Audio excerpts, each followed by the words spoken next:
Okay. Sige. Documentation. Hi, good afternoon po. Ako pala si Annalisa Pendot, taga Mindanao, tubong Zamboanga City. At nakatira po ako ngayon sa Malolos, Bulacan. Nakapag-asawa ko rito. And then, after nung nanganak ako ng 1999, na-diagnose ako sa nagkaroon ako ng sakit sa thyroid. And then, naoperahan ako.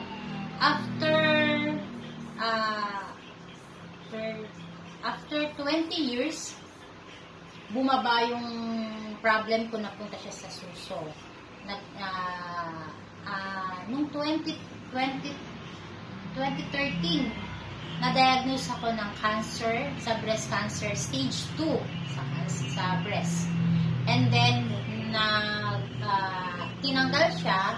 So, tinanggal yung kabilang suso ko. Ito, after nun, nakita nila ng stage 2, kailangan ko i-chemo. So, nagpa-chemo ako ng 6 cycle.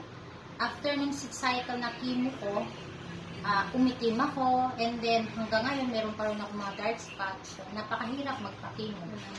After nun, nung na-chemo ako, nung way back ng 2020,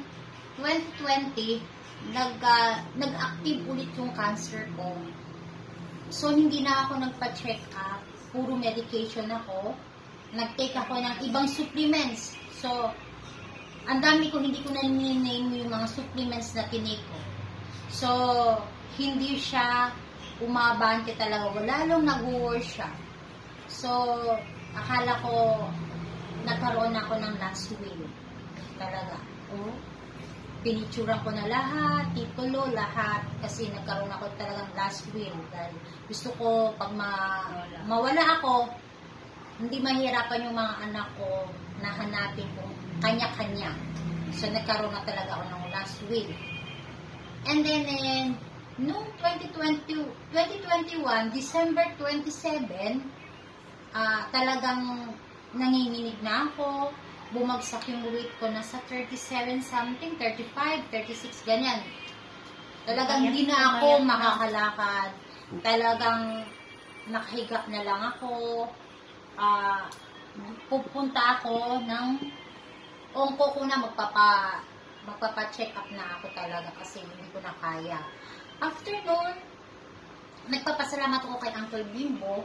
Pumunta siya ng 27 ng December. Nakita niya talaga reaction ko na maitim na ako. Taga saan si Sir Bimbo, ma'am? Si Uncle Bimbo, tinuring ko siyang uncle sa kasamahan namin sa beauty products. So, tinuring ko